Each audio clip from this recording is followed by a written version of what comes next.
Programa Viva com Mais Saúde. Patrocínio: Morelli Ortodontia, Unimed Sorocaba e Unip Sorocaba.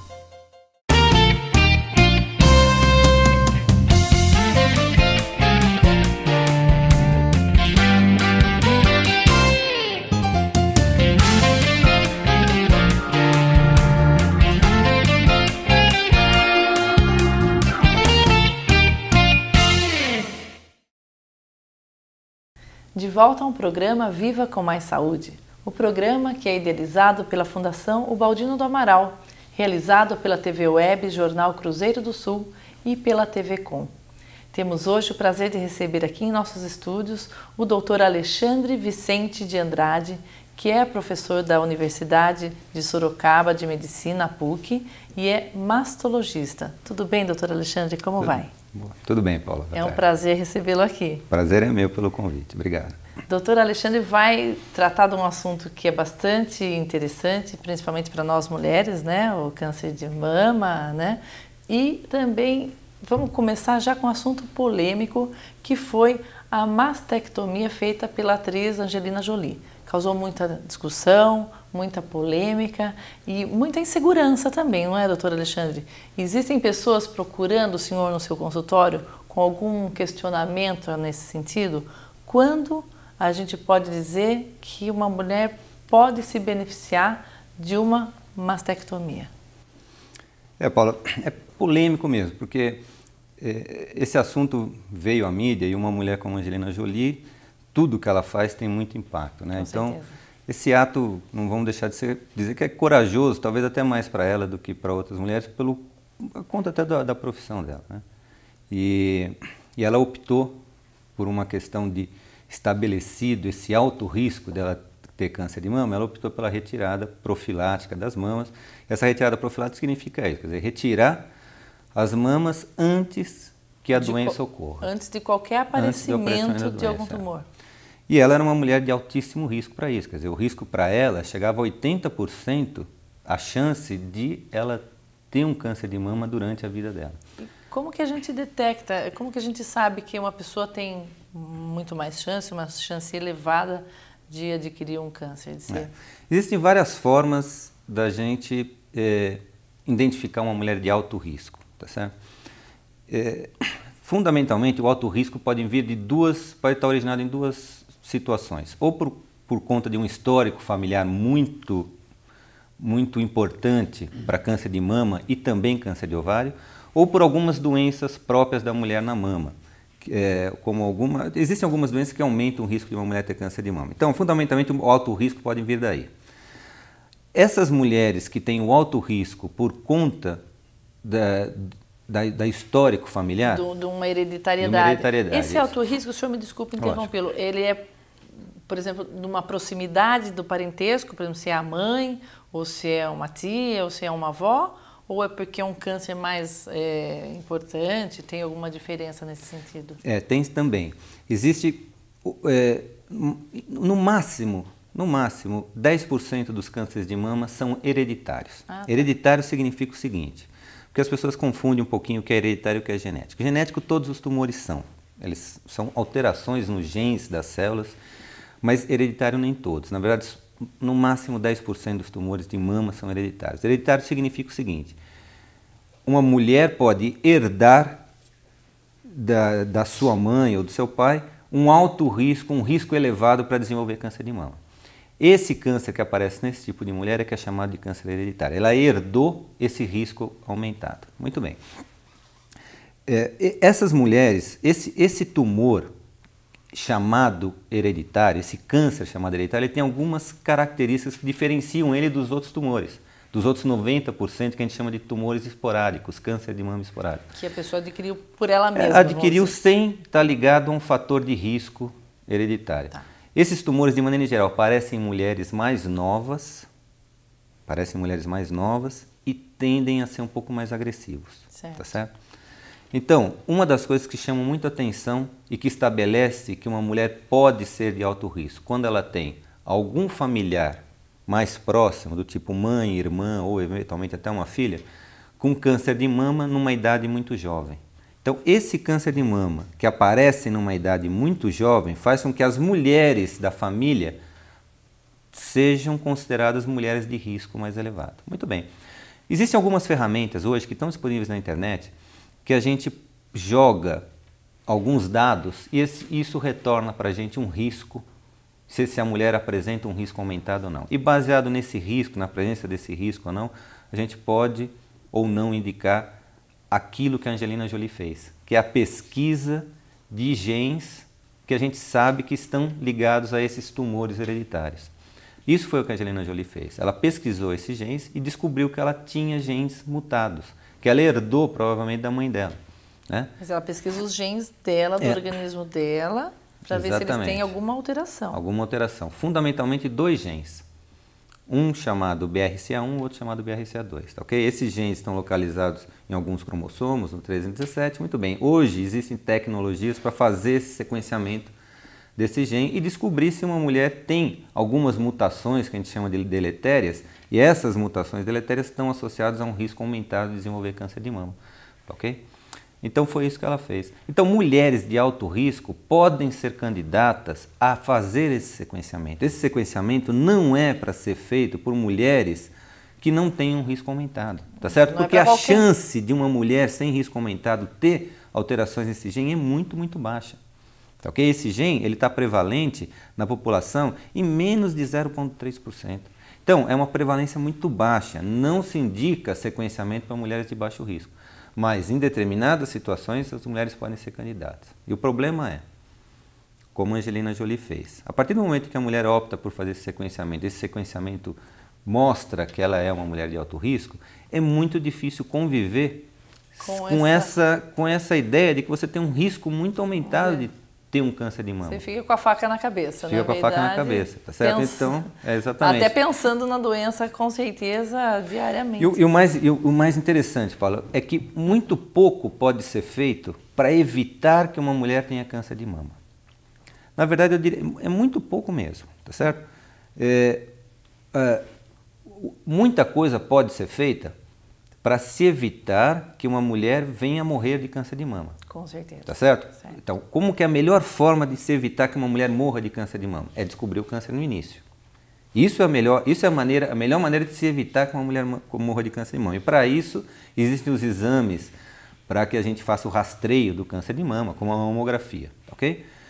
Mas evitar que uma mulher venha a desenvolver o câncer de mama, isso é muito difícil. Fundamentalmente, a melhor forma para que você elimine ou diminua o risco de uma mulher vir a ter câncer de mama é realmente a retirada das mamas. E é isso então que a Angelina Jolie, ao descobrir que tinha um risco aumentado, optou. Tá certo? Optou de forma corajosa. Corajosa porque ela vive... Ela vive disso, Paula, e é uma coisa muito importante que eu acho que a gente precisa falar. Por que ela foi corajosa? Porque as mulheres não podem se enganar que essa cirurgia é uma cirurgia plástica. Ela não é fundamentalmente uma cirurgia plástica, é uma cirurgia reconstrutora. Significa que a questão estética, ela logicamente que ela é importante, mas ela não é uma cirurgia com uma finalidade estética, com um fim estético. Sem dúvida. Ela é uma cirurgia com um fim de reconstrução. Então, os resultados cosméticos dessa cirurgia, estéticos, de maneira geral, não são iguais aos resultados estéticos de uma cirurgia para aumento, para inserção do implante, para aumento do volume mamário. Tá certo? Ela até põe um implante nessa cirurgia onde se retira, ou seja, ela coloca uma prótese, mas o que o senhor está dizendo, como houve uma retirada grande de um tecido, de um material, os resultados estéticos nunca vão ser os mesmos que uma cirurgia simplesmente estética. Perfeitamente. Fundamentalmente, a questão fundamental é que, numa cirurgia com uma finalidade estética, você ainda tem a mama que tem uma interposição entre o plano do implante e a pele. Com a retirada da mama, você perde essa interposição. Então, os resultados estéticos podem ficar mais comprometidos. Podem, não quer dizer que ficam, mas podem ficar mais comprometidos.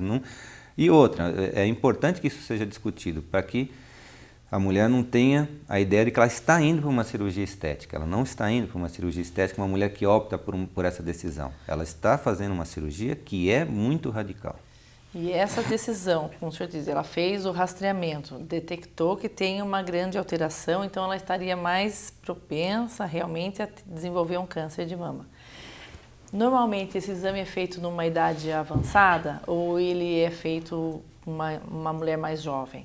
Esse exame pode ser feito em qualquer idade, mas fundamentalmente quem mais se beneficia de qualquer proposta profilática são as mulheres mais novas. Tá certo? Essas são as mulheres que efetivamente se beneficiam. Por quê? Como eu disse para você, Paulo, agora há pouco, esse carcinoma chamado hereditário, ele aparece em mulheres novas. Tá certo? Então, se você tem que efetivamente pensar em alguma estratégia para evitar que ele apareça, você tem que fazer isso numa idade nova. Quanto mais a mulher ela vai ficando mais velha, a chance dela ter um carcinoma hereditário vai diminuindo. Claro. Logicamente que aumenta a chance dela ter o carcinoma esporádico, como qualquer outra mulher. Mas aquele câncer que é fundamentalmente ligado à hereditariedade vai se diminuindo. Então, o impacto da cirurgia profilática é maior nas mulheres mais novas e pode não ter tanto benefício nas mulheres mais velhas. E uma questão fundamental, Paulo, que ainda não foi abordada, mas eu acho que em breve vai ser, porque essas mulheres que têm essa alteração nesses genes, elas têm um alto risco para desenvolver câncer de mama, que é uma doença que, apesar de tudo que a gente fala sobre ela é uma doença que tem um índice de cura muito alto, muito elevado, um pouco menos nessas mulheres. Como eu disse para vocês, são tumores mais agressivos, mas mesmo assim ainda é muito alto. Mas elas também são de alto risco para desenvolver o câncer de ovário. Esse sim é um grande problema. Que ele só não é mais, a gente não se discute mais câncer de ovário, porque ele é um tumor que nas mulheres em geral ele é muito menos frequente. Porém, é um tumor extremamente agressivo. E que mesmo nos Estados Unidos, quando descoberto, em 75% das vezes ele é descoberto em estadios muito avançados, em estágios muito avançados, assim como no Brasil. Uhum. Então, esse sim é um tumor que a chance de cura é muito menor. E essas mulheres também têm um aumento muito grande no risco de ter câncer de ovário. Então, é bem provável que esse assunto ainda volte a ser discutido mais para frente, quando a Angelina Jolie optar por fazer uma retirada. A retirada dos ovários, tá certo? Mas, de maneira geral, é isso mesmo que é feito. A retirada das mamas é feito mais precocemente. E a retirada dos ovários feita um pouquinho mais tardiamente, para que a mulher não entre numa menopausa muito precoce. Essa menopausa precoce, fruto dessa retirada dos ovários, ela tem um impacto na saúde, na qualidade de vida da mulher. Mas eu acho muito certo, até porque, se não me engano, a tia dela morreu recentemente de câncer de ovário. Eu acho muito provável que ela venha chegue a optar por fazer mais uma a oforectomia. Exato. São decisões difíceis de ser tomadas, porque quando você tem um exame que você tem uma propensão a ter uma certa doença, parece que a gente já vive essa doença no dia a dia, não é? Esse exame, Paulo, acho que é uma coisa importante para a gente falar. Esse exame, ele não está assim disponível com aquela facilidade. Ele ainda ele barateou muito recentemente, nos últimos anos.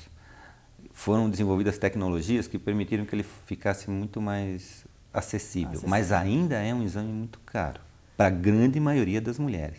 Então eu digo que para a nossa realidade brasileira, ainda muito poucas mulheres têm um acesso facilitado a esse tipo de exames. Okay? Ainda são exames relativamente indicados em casos mais extremos, em casos Exato. que realmente precisa ter realmente são casos muito selecionados e para que haja indicação desse exame. A gente aí está falando de uma profilaxia, na verdade, que seria a retirada da mama para que evitar, é isso que o senhor está falando, que se evita já o aparecimento de algum tumor.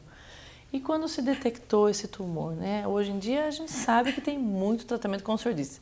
Não dá para evitar que o tumor apareça, mas com certeza podem se ter resultados muito positivos no tratamento do câncer de mama. Hoje nós temos, Paulo, ainda no Brasil são descobertos ainda casos muito avançados, ainda. A gente gostaria que as coisas fossem diferentes, ainda não são, mas estão caminhando para isso. Mas a questão fundamental é, quando a gente descobre tumores iniciais, esses tumores, de maneira em geral, são curáveis. Numa incidência muito alta, numa chance muito grande desses tumores serem curados. Quer dizer, poucas mulheres vão morrer se tiverem seus tumores detectados precocemente.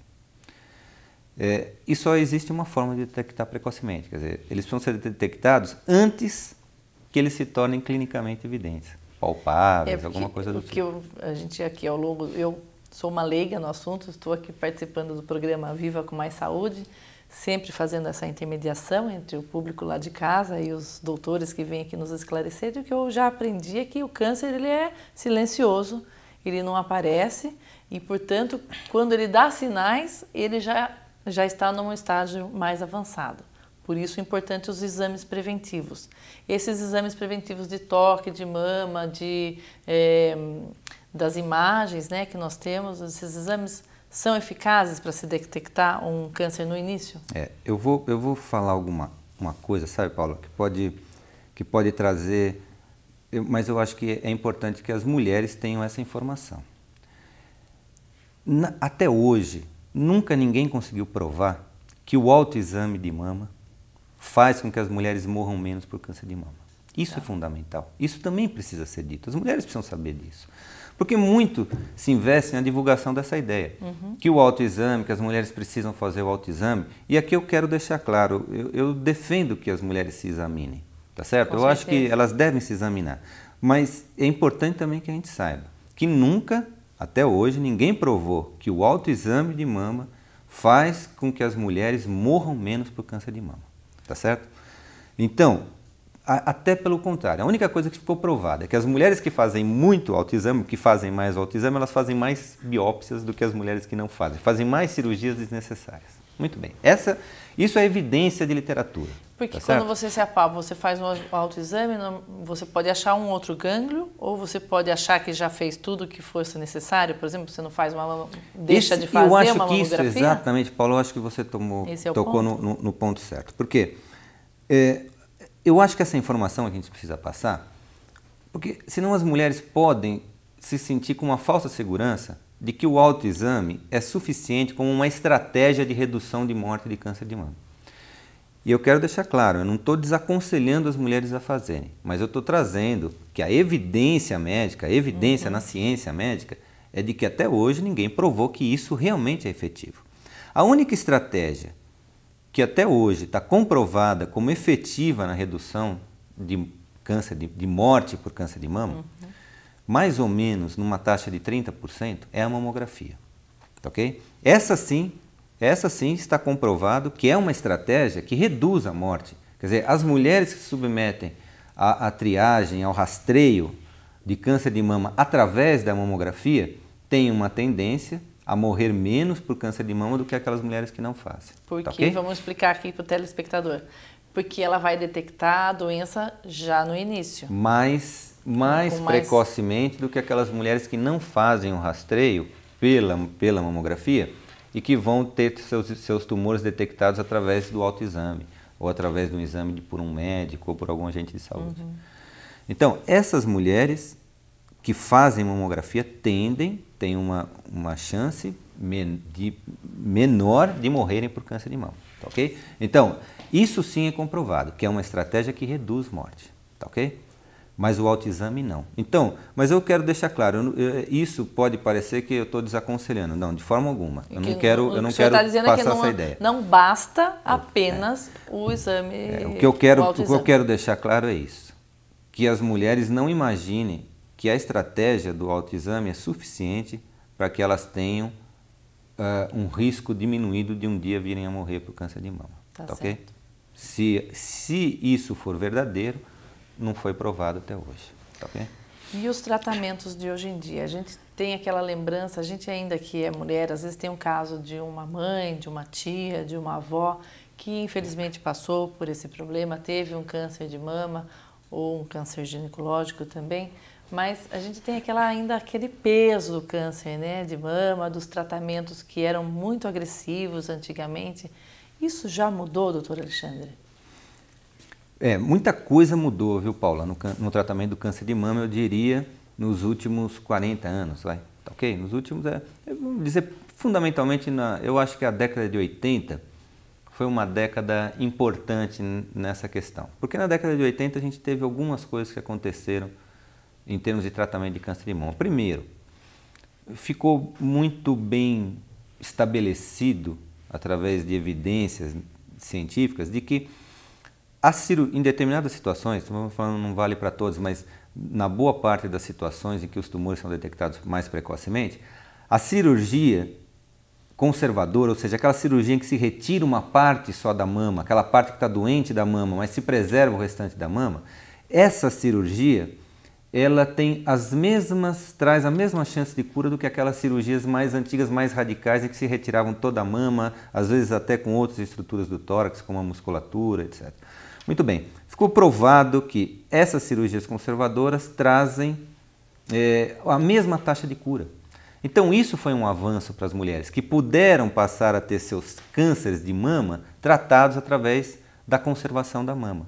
Né? Não tirar radicalmente toda a mama. Mas olha, eu falo para você, Paula, o impacto que isso traz até hoje para as mulheres ainda é muito forte. O estigma dessas cirurgias que se faziam antes da década de 80, o estigma dessas cirurgias ainda é muito forte nas mulheres. De tal forma que cirurgias que se retirava alguma parte de algum músculo, existia alguma dificuldade na movimentação dos braços? Chegava a esse ponto? Então, essas cirurgias eram exatamente isso. Elas tinham essa característica de elas serem muito radicais, no sentido de que elas retiravam toda a mama, com ou sem musculaturas do tórax, e também retiravam-se todos os linfonodos axilares, que é onde eventualmente o câncer de mama pode se estender para aqueles linfonodos. Então se retiravam todos esses linfonodos. Então fundamentalmente passou-se a comprovar que é possível se tratar cirurgicamente o câncer de mama sem retirar as mamas. E um pouquinho mais tarde, já na década de 90, começou-se também a investigação da possibilidade de não se operar mais a axila, não se retirar todos esses linfonodos, mas se retirar um linfonodo, 2 linfonodos iniciais, e através deles a gente conseguir predizer se a axila está comprometida ou não. E naquelas axilas que não estão comprometidas, a gente preserva.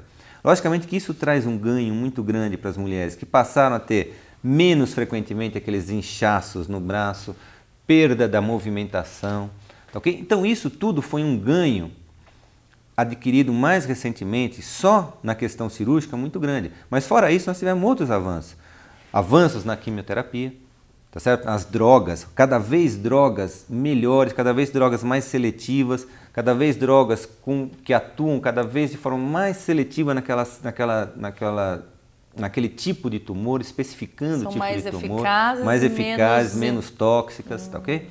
Então, houve um avanço muito grande nesses últimos anos. Se a gente lembrar que a quimioterapia se inicia fundamentalmente, vamos mais ou menos lá pela década de 70, em câncer de mama, nós tivemos um avanço muito grande nesses últimos anos, tá certo? Até chegar agora, onde cada vez saem mais drogas.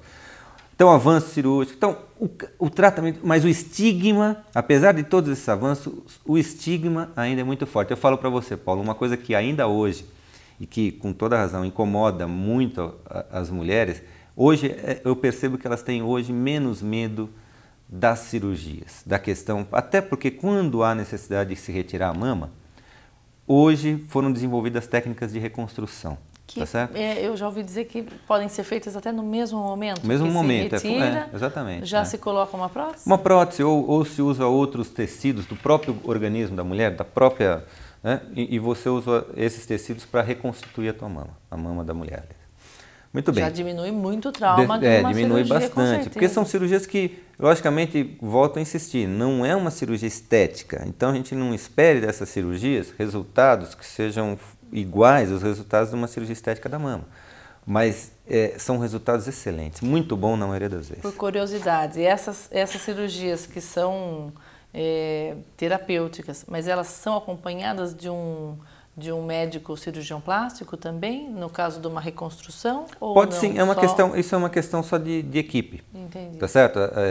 Existem equipes em que o mastologista se sente preparado para fazer todo o processo. Todo o processo. Existem até equipes em que o cirurgião plástico se sente preparado para fazer as mastectomias, tá certo? Entendi. A gente, já há muito tempo, a gente aqui em Sorocaba, pelo menos, a gente tem a gente trabalha em equipes, tá certo? Existe a equipe que trata o câncer de mama e a equipe que faz a reconstrução, né? Foi uma característica que a gente desenvolveu, mas isso é muito regional. Isso é muito de cada... E com os anos de experiência também vão adquirindo as especialidades, aí as suas... A gente aqui em Sorocaba teve isso, a gente acostumou tanto a trabalhar em grupos, né, que a gente não sente... Então as coisas correm muito bem. Mas a questão fundamental é isso, a gente vê que a mastectomia hoje já não traz mais aquele impacto que traziam, porque 40 anos, 30, 40 anos é bastante tempo.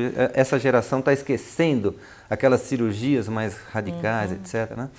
Qual é o grande medo hoje é a queda do cabelo, eu acho, com a quimioterapia, porque isso é muito comum, certo? Boa parte das mulheres com câncer de mama são candidatas à quimioterapia, né? Certo. E muitas dessas quimioterapias hoje cursam com a queda de cabelo. Então isso eu acho que do tratamento eu percebo, pelo menos na minha experiência, que as mulheres mais ficam assim, se preocupam na questão estética, fundamentalmente. Mas tem muita né? próstata hoje em dia assim, também. Não vou te dizer que não é logicamente que traz um incômodo grande. Mas a questão fundamental, isso eu falo, se um dia algumas de vocês passarem por esse processo, a questão fundamental é olhar um pouquinho mais longe, sabe? Olhar um pouquinho mais longe. Esse período é realmente um período que... Mas se a gente olhar um pouquinho mais longe, passa. O cabelo volta a crescer, tá certo? A vida volta muito rapidamente ao normal. E aí é todo um trabalho para ir esquecendo essa questão toda. Né? E a vida, o senhor pode me dizer que em alguns casos, ou alguma porcentagem dos casos, existe a cura? Ela deixa de conviver? Por exemplo, quanto tempo depois de detectada um câncer, de tratado, feita uma químio, ou fazendo a mastectomia, a cirurgia, quanto tempo depois desse fato ocorrido você pode dizer que uma paciente chega a estar curada? Paula, essa pergunta não vou ser eu quem vai responder e ninguém. Porque essa questão do tempo não existe, tá certo? Não existe. Mas eu não posso responder ela talvez como você gostaria, mas eu posso responder algumas coisas. Muito bem. A questão fundamental é o seguinte. A maior parte dos tumores, eles recidivam nos primeiros anos pós-tratamento. Maior parte dos tumores, tá certo? Quanto mais agressivo um tumor for, maior a chance dele recidivar mais precocemente. Quando eu falo mais precocemente, eu estou falando nos primeiros 3 anos após o tratamento. Tá certo? Ainda com uma chance grande dele recidivar nos primeiros 5 anos. O fato de uma mulher estar ótima 5 anos após o tratamento não é não é assim uma carta de alforria, uma coisa, não é. Simplesmente ela ultrapassou com 5 anos o período em que mais frequentemente ocorrem as recidivas. Tá ok? Então, é isso. Mas existem outros tumores que são mais lentos, menos agressivos, etc., que podem recidivar mais tardiamente. Então, eu, por exemplo, já tive casos de pacientes que foram recidivar 12 anos depois. É um tá grande certo? ganho. 12 anos depois elas recidivaram. Quer dizer, passou aquela fase dos 5 anos, etc., mas são tumores... Esses tumores que recidivam muito mais tarde, de maneira geral, são tumores menos agressivos. Muito bem. Então, mas não existe um tempo em que a gente possa dizer, a partir desse dia, eu considero você curada. Mas existe um tempo que eu posso dizer, olha, a partir desse dia, a chance de você estar curada é muito grande, porque ele não voltou até agora. Tá ok? E aí a paciente volta anualmente, semestralmente, para fazer algum tipo de acompanhamento? Eu acho que uma mulher, uma vez que ela teve um câncer de mama, isso mostra que ela é uma mulher de risco para aquela doença, tá certo? Então, uma mulher que tem que ser vista pelo menos anualmente, mesmo passado esse período de risco maior de recidiva, tá certo? Porque se ela teve aquela doença, porque de alguma forma as condições para que a doença tenha aparecido, provavelmente ainda continuam lá. Então essa mulher é de alto risco. Então ela vai ter que fazer, mas veja bem, aí praticamente ela volta, Paula, ela volta a fazer a triagem deste segundo tumor, tá certo? Não mais o controle. Agradecemos ao Dr. Alexandre Vicente de Andrade, oncologista, que deu todas essas explicações para o nosso programa. Muito obrigada, Dr. Alexandre. Foi um prazer tê-lo aqui. Paula, o prazer foi meu. Eu que agradeço o seu convite, agradeço o convite da Fundação, de poder estar aqui e a gente poder conversar. Esse é um assunto que eu vou ser bem sincero, se a gente tivesse 1 hora de programa, eu ficaria 1 hora falando com vocês, porque realmente me contagia. E eu espero ter sido útil no sentido de passar informações aí que pudessem estar, com certeza, Alexandre. Contribuir, ok? Muito obrigado, viu? Com certeza, Alexandre, muito obrigada pela sua presença. O que eu sempre digo aqui é que o conhecimento que a gente tenta levar ao público, levar aos espectadores, a quem está nos ouvindo e vendo, tanto na TV, web, quanto no jornal, quanto também no site do Jornal Cruzeiro do Sul, que pode ser acompanhado esse programa, são as explicações, né, o conhecimento que nós estamos tentando levar, que vai trazer um benefício à saúde da população. Conhecendo, a gente pode se prevenir ou detectar as doenças com antecipação. Quanto mais precocemente, o tratamento é sempre melhor. Então, é por isso que nós agradecemos a sua presença, a sua participação no programa Viva com Mais Saúde. Até a próxima!